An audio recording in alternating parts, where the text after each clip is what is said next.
En méthodologie, nous étudierons à chaque fois la technique dans le vide.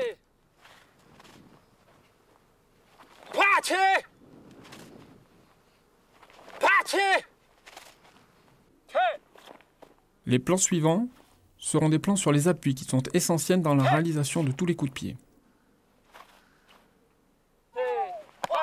L'étape suivante mettra en application les coups de pied au travail individuel sur cible.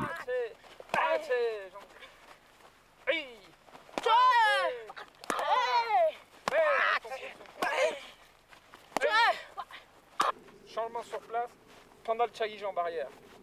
Au fil de l'étude, nous rajouterons des déplacements qui nous permettront d'accéder à la maîtrise des techniques de haute compétition.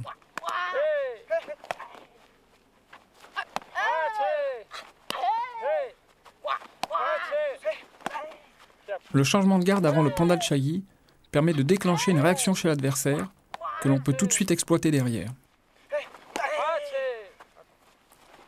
Il peut aussi permettre de bloquer une attaque côté ouvert et de remiser tout de suite dans le temps.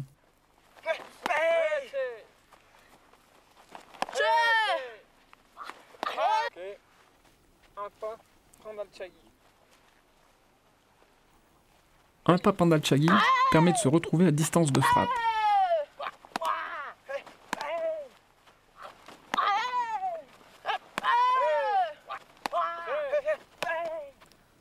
En fonction de la distance, on peut moduler le pas. Si la distance est grande, on fera un grand pas.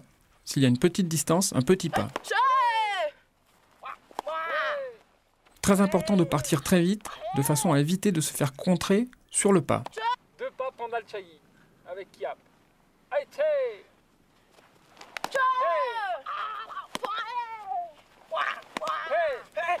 Enchaîner après deux pas, Pandal Chagi permettra d'aller chercher un adversaire qui fuit.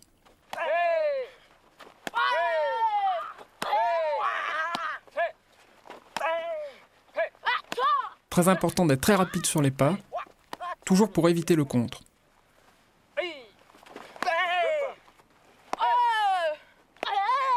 Les deux pas seront modulés, toujours en fonction de la distance.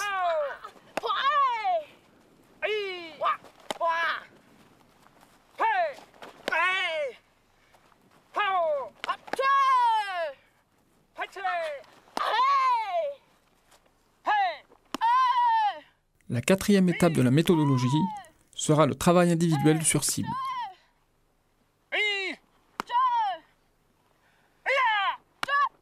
Le combattant développera sur cet atelier la maîtrise de la distance, la qualité des impacts et la qualité de ses appuis. D'abord en technique unique, puis par série de 2 et par série de 4, cet atelier permet de travailler également les enchaînements.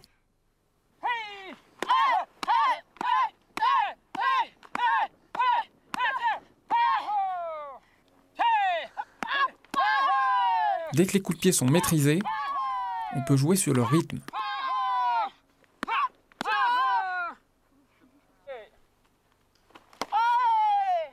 L'atelier numéro 5 est le travail individuel au double plastron. L'entraîneur juxtapose deux plastrons et permet ainsi aux combattants de pouvoir travailler en puissance.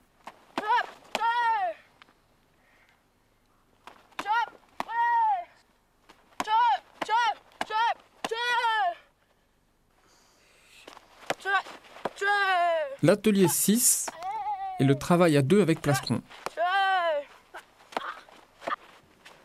Cet exercice à thème est celui qui se rapproche le plus de la spécificité de la compétition. Très important de commencer doucement, de façon à maîtriser la distance, la technique et l'impact.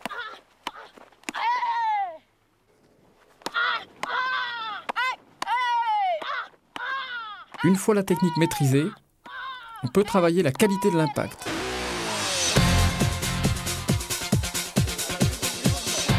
En fin de chaque étude, les techniques seront illustrées et appliquées dans des scènes de haute compétition. Nous verrons les membres des équipes de France en pleine action. Il faudra alors essayer de retrouver les fondamentaux que nous avons développés dans les différents ateliers.